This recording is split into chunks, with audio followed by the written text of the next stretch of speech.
Good evening. I'm Ashley Giles. I'm the advocate for the aging for Henrico County, and I'm so happy you're joining us for the last session in our series, our caregiver series, Difficult Conversations.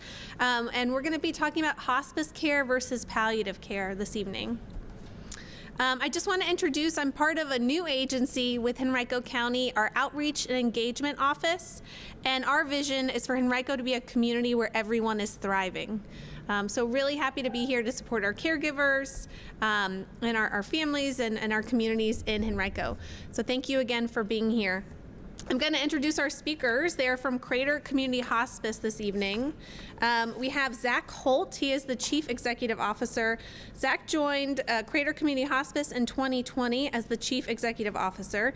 He's been appointed by the Board of Directors and is directly responsible for the management and operations of Crater Community Hospice. He's responsible for providing strategic vision, direction, and leadership to the organization. In his spare time, Zach enjoys spending time with his family. You can probably find him on a soccer field somewhere with one of his boys. Maddie is also joining us. She joined Crater Community Hospice in January as the director of their new program, Palliative Care. Maddie brings over 8 years of experience, nursing experience, as well as 5 years of directorship of clinical services and hospital professional services, When Maddie's not working, she enjoys spending time with her husband, Austin, and her 2 children, Wilson and Ella, and her 2 Labrador retrievers, Trooper and Gunner. During the summer, you'll probably find them at the beach in Cape Charles. So thank you both. We're gonna have you come up. Your presentation is here. You have to push the button if you need me to help.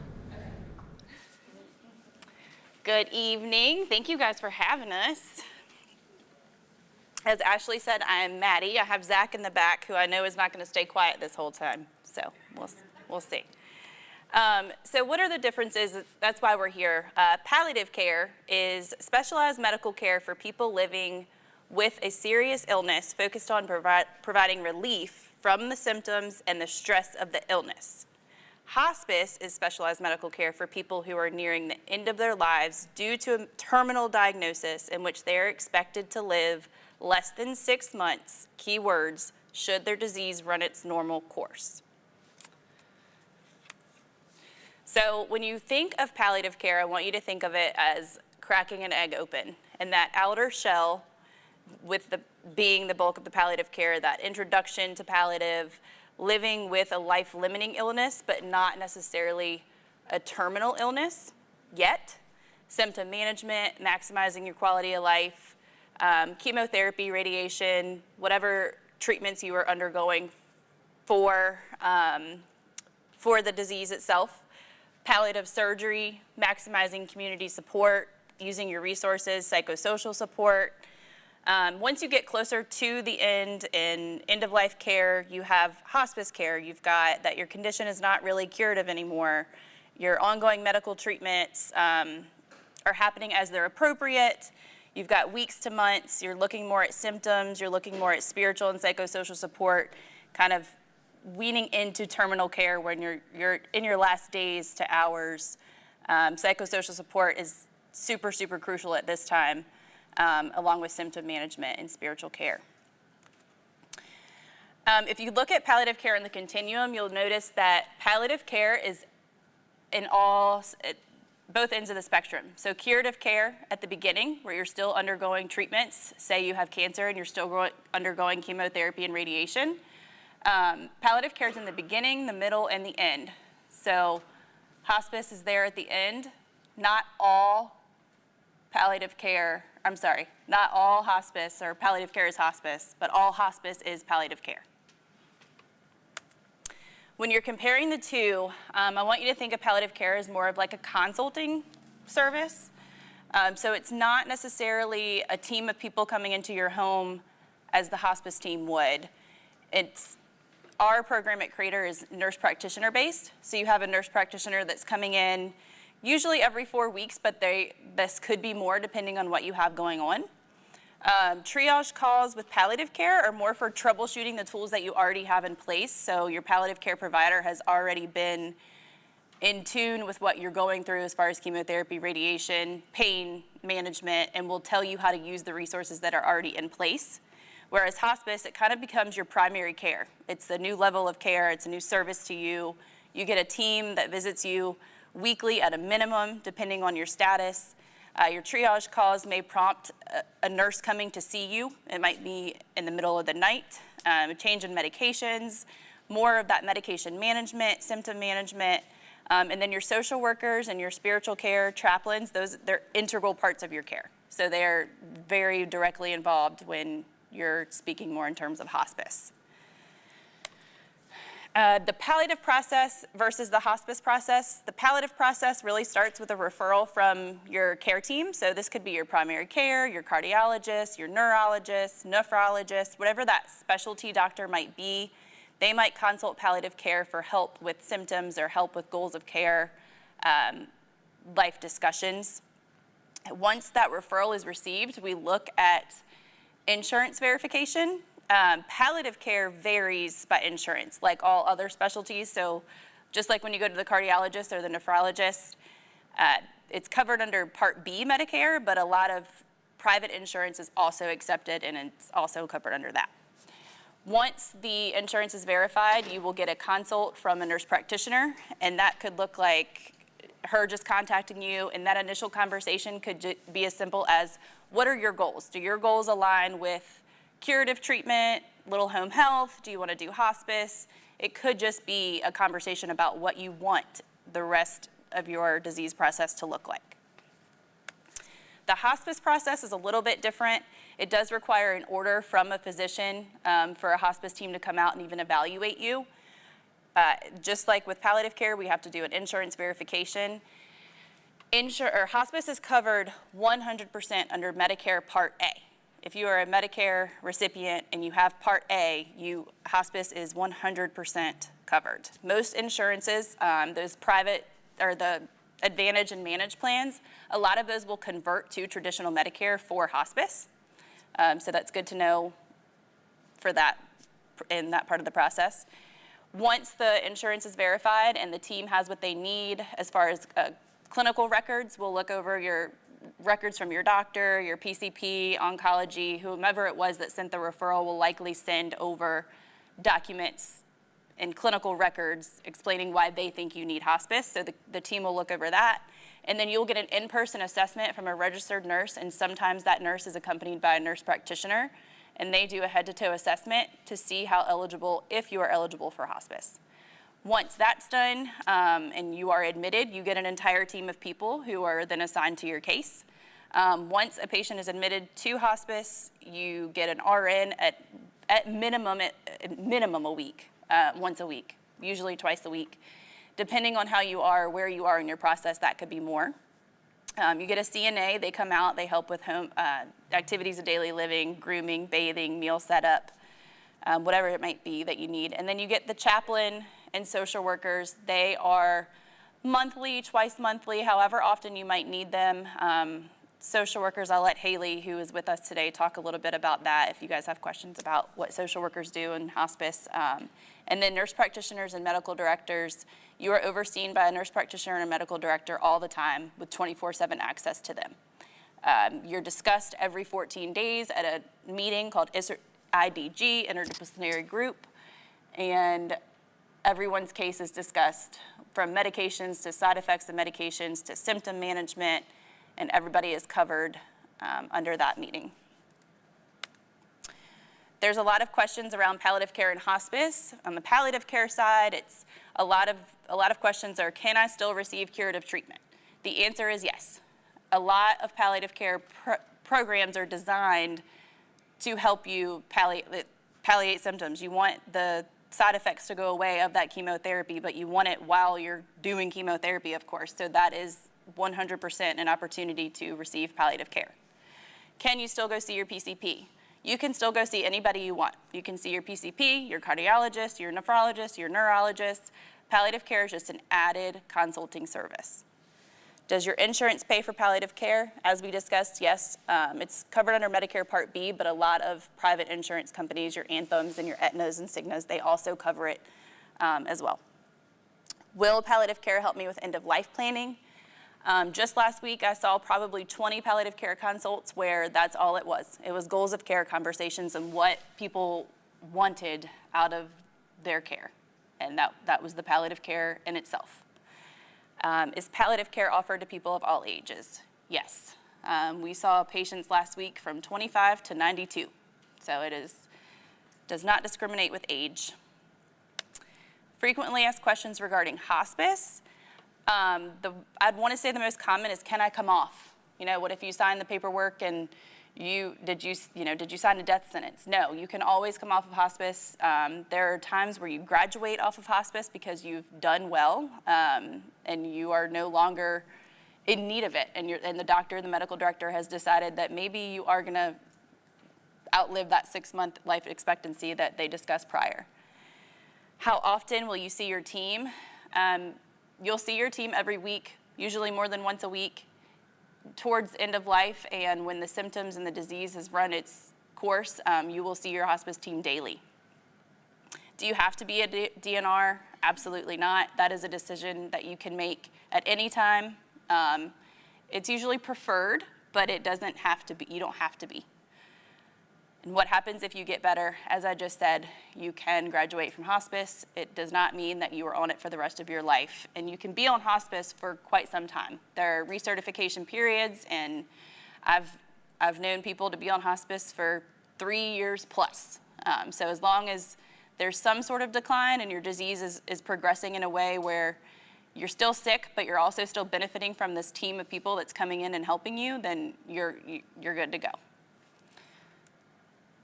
That's kind of all I have. I wanted to open up the floor to questions, but I also want Zach to come up and speak because I know he's dying to. Well, I don't know. I wanted to turn this over to Maddie, and so I think she did a great job. I think the only thing I think the only thing I want to add to it is all of us are in this room for a reason, and some of us have a reason that we're probably caring for somebody at home, or we're thinking about what's hospice and palliative care. And my response to all of you is, don't be scared about having this conversation. This can be a scary conversation. It can be there's a lot of emotion that's involved in some of these decisions, but know that when you're choosing hospice and palliative care, the entire decision is in your hands. How many of us go on our regular doctor visits every year? Right, we go take our physicals, right? What's your doctor do? They take your lab work, they take your blood pressures, they check all these things that you're doing wrong, and they say, Zach, you got to do this, you got to eat better, you got to lose weight, you got to do more exercise. And all I do is say, yes, sir. And I listen to my doctor, and I do everything that my doctor tells us to do. Hospice and palliative care is a little bit different. What's important for us is that you tell us what's important for you and your loved one. So I'm going to encourage everyone now to start having the conversation with your loved ones about what's important for them at their end of life. We, as an organization, chose to add palliative care because too often times we're seeing patients who are coming on to hospice way too late. And what I mean by way too late is nobody talked to them about hospice. And so, hospice 40 years ago when it became a Medicare benefit, it truly was a patient who was actively dying. And a volunteer nurse would come in there to make sure that patient died comfortably. And as Maddie says, we just had one of our long-term patients been on our service for almost 3 years. And she just died last night. It was a sad day for all of us in our organization because this is somebody who we've dealt with and we've cared for so long. So the truth is get rid of that thought that hospice is for the last days. And how about I put it in a different mindset?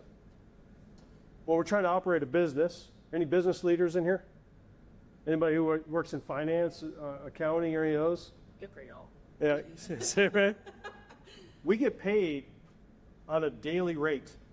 So the longer our patients live on our service, the more money we make. All right, so I want you to think about that for a second.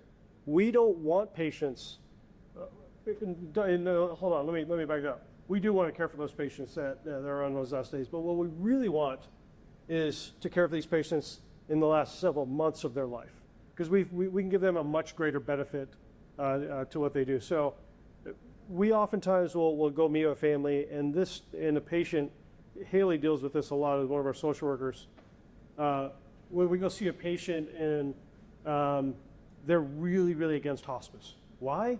Because they heard hospice is where you go to die. Truth is a lot of our patients don't come off our service. Maddie did say that we do discharge patients, not very many.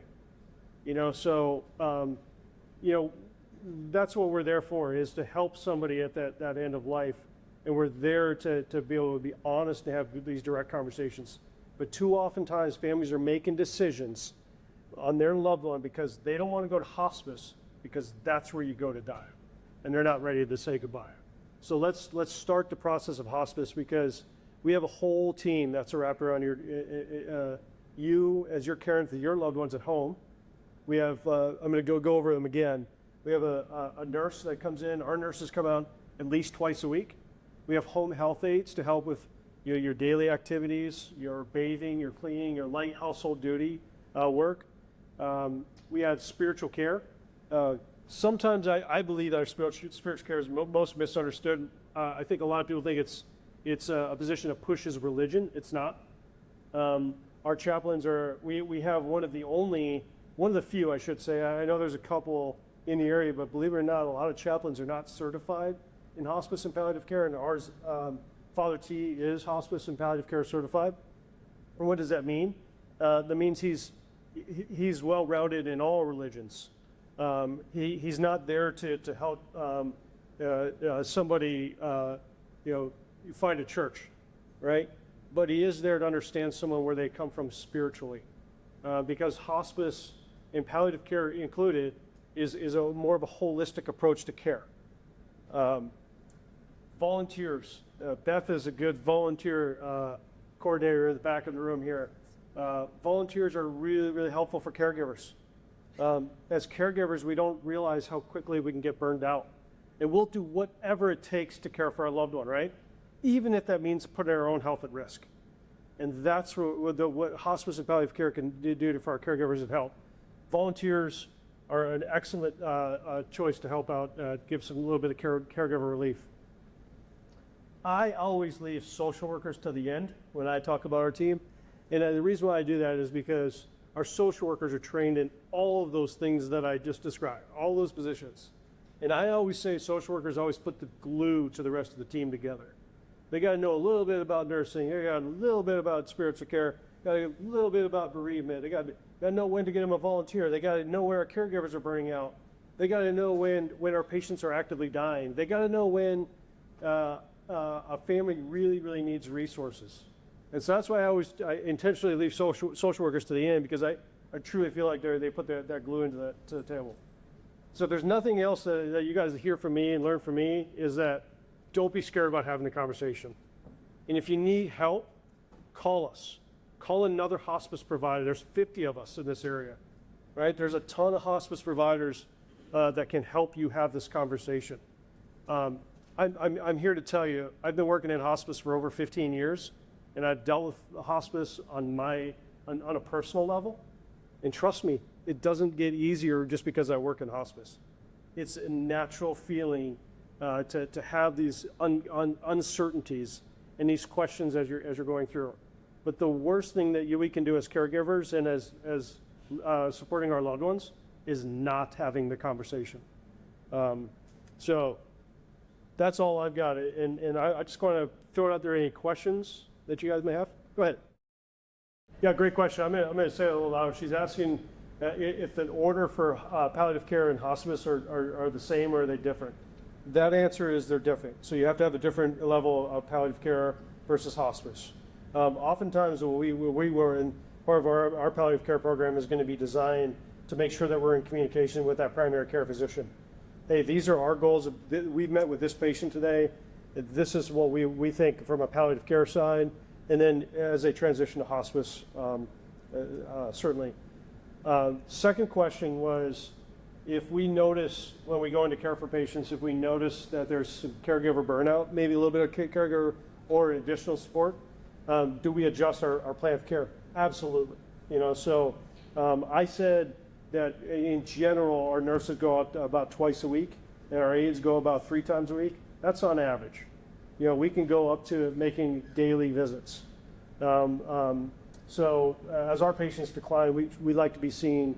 We like to have all of our patients seen every day by a nurse, and multiple times, and we start increasing our level. So what Medicare wants us to do is they want us to write an individualized plan of care for your specific needs. So if we go in and say that we have a difficulty time with a home patient that needs help with bathing and needs help with daily activity stuff, we're going to increase our visits to daily CNA visits to be able to support you with that. So that's a great question. It's a great question too. I love it. Anyone else has questions, you're going to have a tough time following these two. Respite is considered a level of care for hospice, right?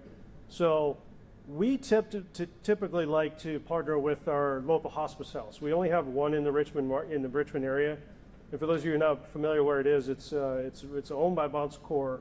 It's right off of Midlothian Turnpike, kind of close to the Total Wine. It's right behind that little shopping center there. But patients usually go there, and the reason why we choose that is a comfortable setting. Yes. It's a very comfortable setting, so you have visited there. So it's a very comfortable setting. Family members have plenty of room to come and visit. It's called the Bon Secours Community Hospice House. Yep. And we have a contract there. So even though Bon Secours owns it, we have several patients that go there that attend there for respite. So that's a requirement by Medicare. So when we recognize, so that's for a 5-day stay, and that's the reimbursement of that. Our organization does something very unique because we're a nonprofit. We actually have a foundation and some funds and some grants that support in-home respite, where we provide Haley will have to answer this question more for me, but we usually do it in a 24-hour period, but we usually do 8 hours at a time for 3 days in a row. So we have some contracts with in-home care companies that come in and provide 8 hours at a time. Maybe it's to go out to just to go out with some friends, or go out to dinner, or go grocery shopping, or something like that might be appropriate. Same thing with volunteers. We use that as well. Great question. I'm going to leave that question up to Haley. I bet she has a much better answer than I do. But my response is always, there's no best way. The only worst way is not having it. And more times than none, your loved one has thought about it before you have. Yep. I'm going to share a quick story. It's one of my favorite all-time hospice stories. Every once in a while, we get this request. I got a call from a gentleman that wanted his wife to be on hospice. He said, "You got to promise me you won't tell her she's on hospice." All right, so we get this request every once in a while. And I'm always really honest with when I get this request. And I say, "Sir, we can do our best, but I can almost guarantee you your wife will find out." And he says, "Oh yeah, somebody else told me that, and I already told her, I've already got a plan. I'm going to tell her I hired a private nurse to care for her who just happens to be a hospice nurse." I kind of laughed about it, and I thought it was, kind of funny. We go out to admit this patient, and this is what his wife says: "Please do not tell my husband I'm on hospice. Please do not tell my husband I'm dying." They've been married for 55 years, and they couldn't have that conversation.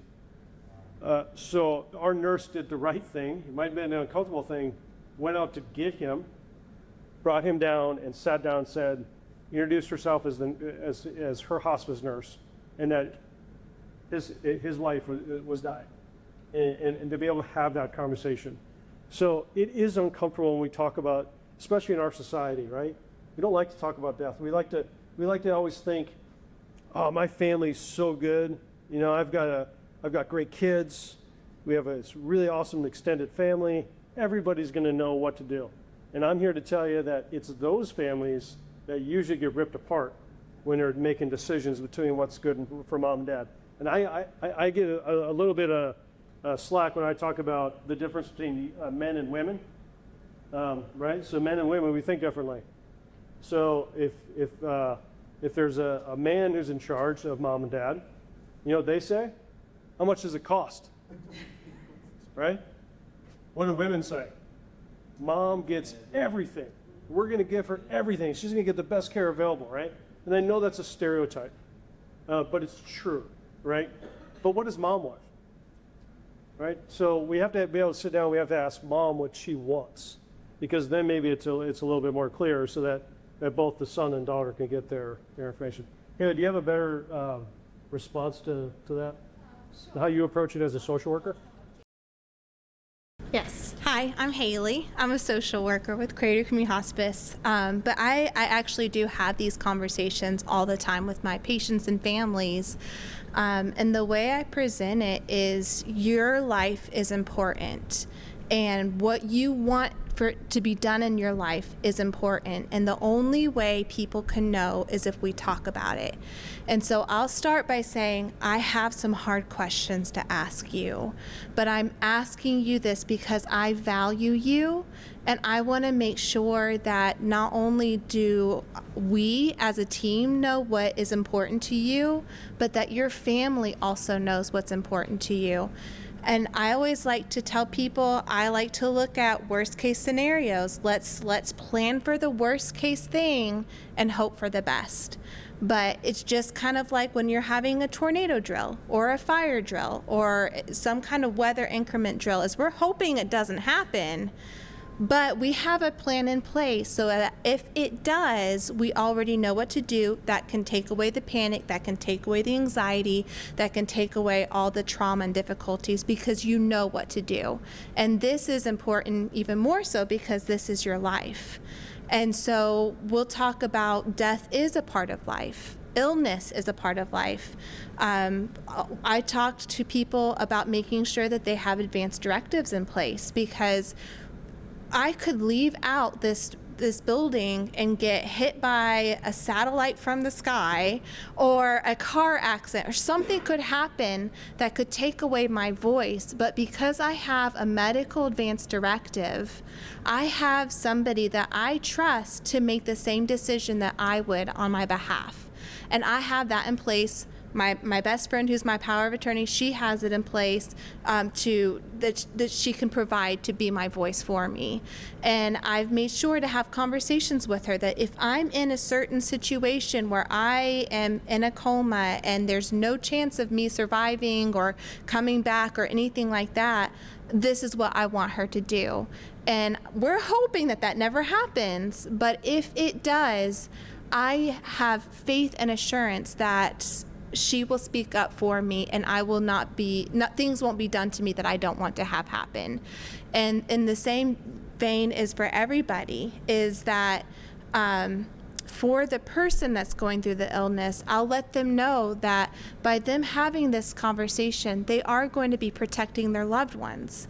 When we're talking about final arrangements, I'll let them know that because their family knows exactly what they want to happen, they know exactly whether they want cremation, burial, all those types of things, it's actually helping reduce the grief and the anxiety and the trauma that their family are going to have. So they're actually protecting their loved ones by having this hard conversation.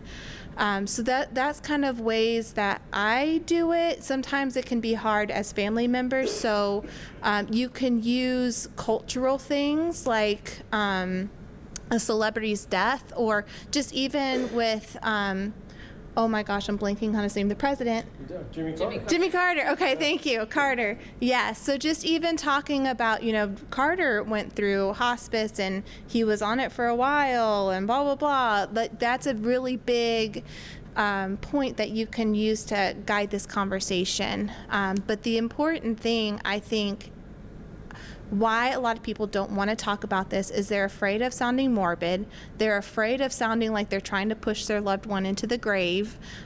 They're afraid of sounding like they're greedy, trying to get their belongings and those types of things. So sometimes just even call that an open and saying, like, I'm not trying to sound greedy. I'm not trying to push you into the grave early. I'm not trying to do this. But yeah, not giving up. Yes, not giving up. But I'm encouraging us to have this conversation because I want to be able to speak up for you. If you're ever in a situation where you can't say what you want done, I already know because we've had this conversation, and I can speak up for you and have absolute assurance that this is what you want. No stress, no worries, those types of things. So that's kind of how I would encourage that conversation. Absolutely. So the question was, what do you do when your children don't want to hear that? When you want to have the conversation and you're trying to talk to them about where the advanced directives and the wills and all those things are, but the children just can't, it's too emotional for them. It's too difficult. So what I would suggest is scheduling a time and preparing them in advance, saying, hey, I want to have this really important conversation, and this is really important to me. I know it's going to be difficult, but what we're going to do is we're going to talk about this, get it over and done with, and then we're going to have some nice ice cream afterwards. We're going to plan something nice afterwards, but have a conversation of, this is critical to me, this is very important to me. Again, would talk about, normalize it, of, you know, when you were in school, you guys did tornado drills. You had to get under the table. Now, there wasn't really a tornado, but they had to pretend like there was just in case. So you're having this conversation with them and you're saying, I don't have any like bad news coming, but I just want to get ahead of it. So if something were to happen, you already know and you're already prepared. But again, I would make sure that they know in advance that they can be mentally prepared for the conversation, and then do something nice afterwards. So it's kind of like when you're going to the doctor's office to get a shot. You knew you're going to get a sucker afterwards. So you got through the unpleasantness of it just so you can get that pleasant thing afterwards. That's what I would recommend is setting time aside and be like, this is what we're going to talk about in this moment, just so you're mentally prepared. But it is absolutely critical, and it is, we have to do this, but then we're going to do something nice for ourselves afterwards. And we're going to live life, and we're going to celebrate, and we're going to do all these things. So do all those hard conversations, but plan something pleasant and positive and uplifting afterwards or during, all those types of things. That way it's not so like morbid and everything. I can speak to when it's not a drill, though. I can speak to when it's not a drill. So on the other end of that, I was the daughter, and I lost my dad in 2020, and I didn't know how selfish I was until that man started to die. But I wanted him to be at my wedding. I wanted him to see my kids, and he didn't get to do any of that. And we weren't, you know, it wasn't in the cards for us. But the reason that it was so hard for me is because I loved him so much. And so I think it's just from a parent's perspective, having to think about why that conversation is so hard for them. The day that I knew I had to not be selfish was April 2020, right after COVID hit. My dad got COVID. He had been on hospice for a year already. He battled Parkinson's for 15 years. And his hospice nurse had called 911 because he had a fever of 104, and things were going south. He was not doing well. He was well enough to tell me, if you make me go to that hospital, I will haunt you for the rest of your life. And that was the moment I realized that I had to just accept it. And I said, okay, I promise. And he actually made it through COVID, and he didn't die for another 6 months after that. And he died in his living room with me, my sister, and my mom surrounded, listening to his favorite song the way that he wanted to die. And it took me, not in a drill, to realize that that is what he wanted. And I just had to accept it and realize that I was being really selfish. So they do realize it. But I want to applaud you for having this conversation. How many of you had a conversation with kids? Awesome. It's fantastic. Matt brings up a good point there. It's tough. We don't. It's a society thing. We don't want to hear bad news, right? We just don't want to hear. But those who have the conversations, and we know it very well working on the hospice side, those who we know have had the conversations, those last months are much more enjoyable. We get to reminisce more. There's smiles. Even at time of death, you see a room full of a little bit of happiness. I had a doctor one time that I met who was a labor and delivery doctor who turned into a hospice palliative care position, and she always told me, why the transition was so easy is because they had a lot of the same ingredients, you know, of the uncertainty, the unknown, the all the questions that you have. But she always finished up by saying, and then there's this sense of awe, you know. So when you have a good birth, and when you give birth for the first time, Maddie knows, is the same thing as when someone dies, and they die in a very peaceful and comfortable way. It's that same feeling. It's that overjoyed of accomplishment and a good feel that your loved one was there and got to die comfortably. Really good. Any other questions? Go ahead. Do you don't provide any support like grief counseling or anticipatory grief counseling?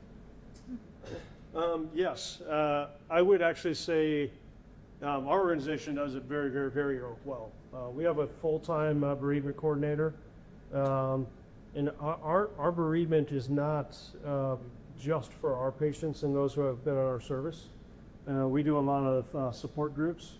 Angie Morris is one of our support group counselors that schedules a regular.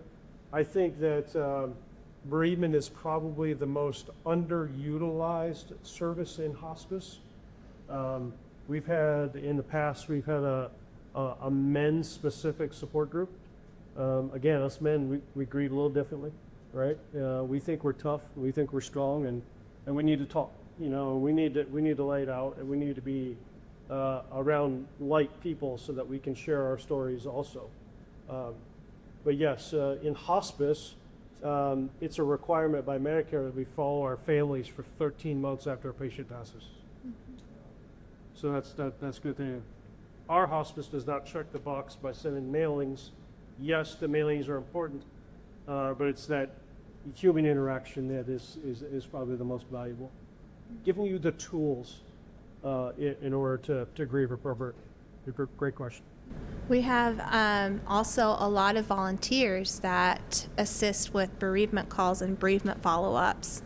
And then we don't actually have anybody that is a certified therapist, but we do grief visits, grief supportive visits. So Father John and Joyce, another one on our bereavement team, will often go out and do in-person visits to provide that extra support as needed. I will say also a lot of our social workers have also, for some of our more complex grief families, we will often provide ongoing bereavement support visits for them as well.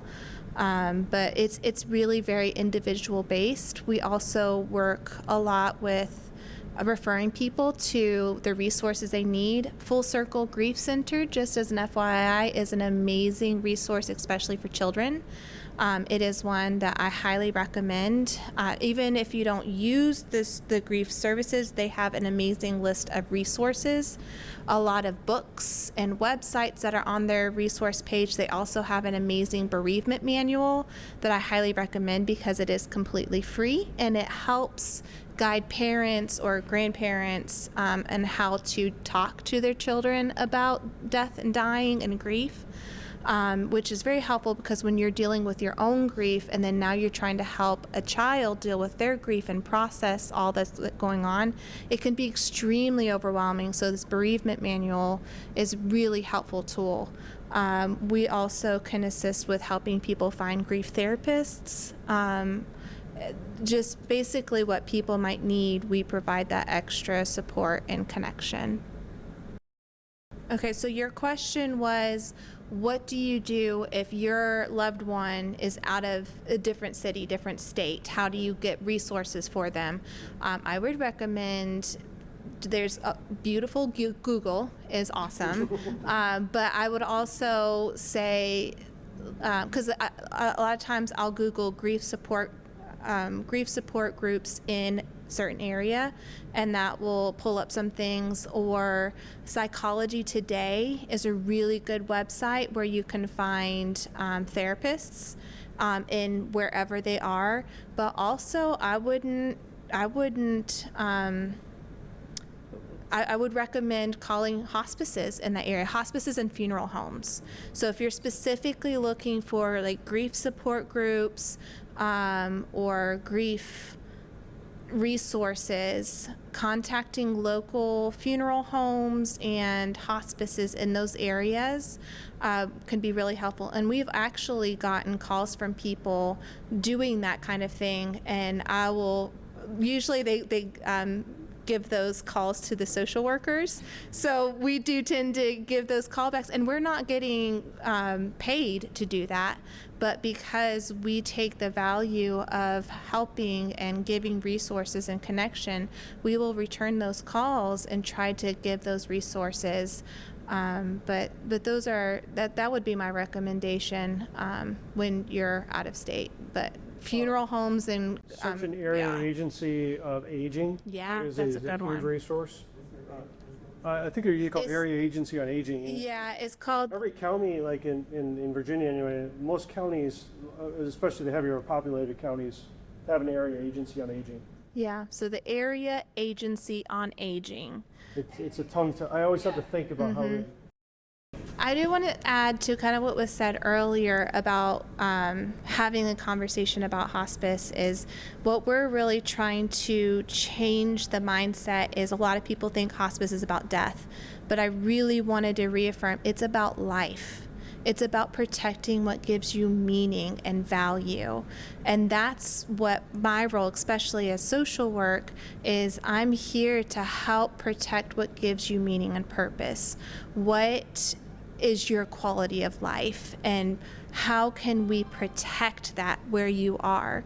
And so having us come in earlier in the disease process, we're able to meet them where they are, and we find that when somebody's where they want to be, they have the care that they want to receive, they have the right medication regimen, they have the right team around them, they feel like they've got power and control back in their lives, they feel like they're being heard and seen and valued. We have seen people that have surpassed their original prognosis because of the recognizing their spirit and who they are. There's so much power in your will and your spirit.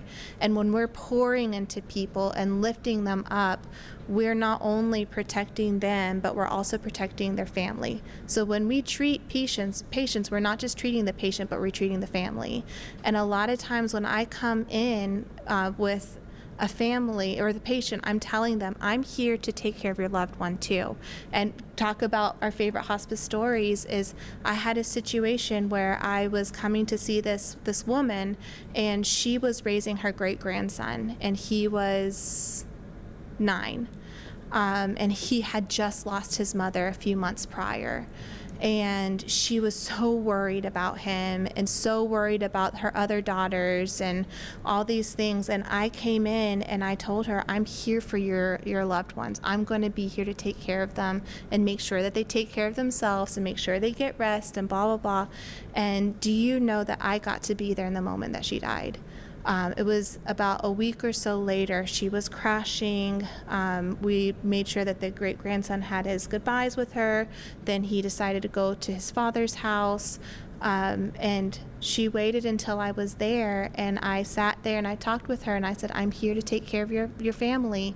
They're going to be okay. They're going to be all right. And she took 2 more breaths and she was gone. And I truly believe that she trusted me to take care of her family.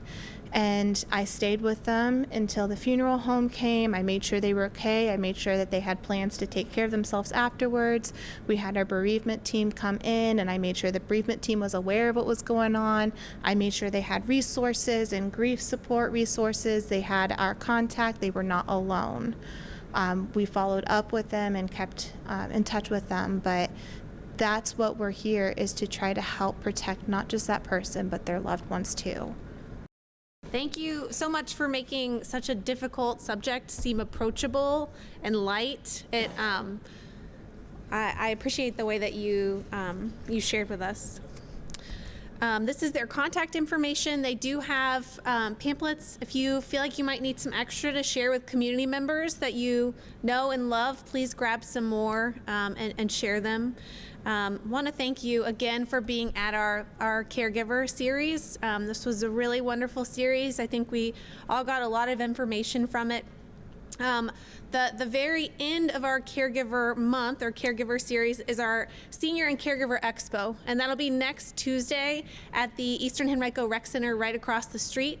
It is from 10 to 1 p.m. and we'll have all the vendors that came and spoke. All of our speakers will be there as vendors, and we'll have at least 50 other vendors available so they can talk with you. You can ask any questions that you have about resources that may support you and your loved ones as we age in this community. So I hope that you can make it. I do absolutely hope that you can take advantage of the resources we have in the room. Again, we have Darius Bradshaw with the Span Center. He provides caregiver support there. He's a wonderful person to talk to. They have great resources for caregivers all the time. Crater Community Hospice is still here if you have questions for them. And again, don't hesitate to reach out to me if you ever need anything. We do have a quick survey to wrap up this series. You are more than welcome to use the QR code and do the survey on your phone. We also have some paper copies, but we'd love your feedback. If there are sessions that we didn't cover that you wish we did, please let us know so we can continue to build out this series and to do more in the future for our caregivers in the county. All right. Thank you.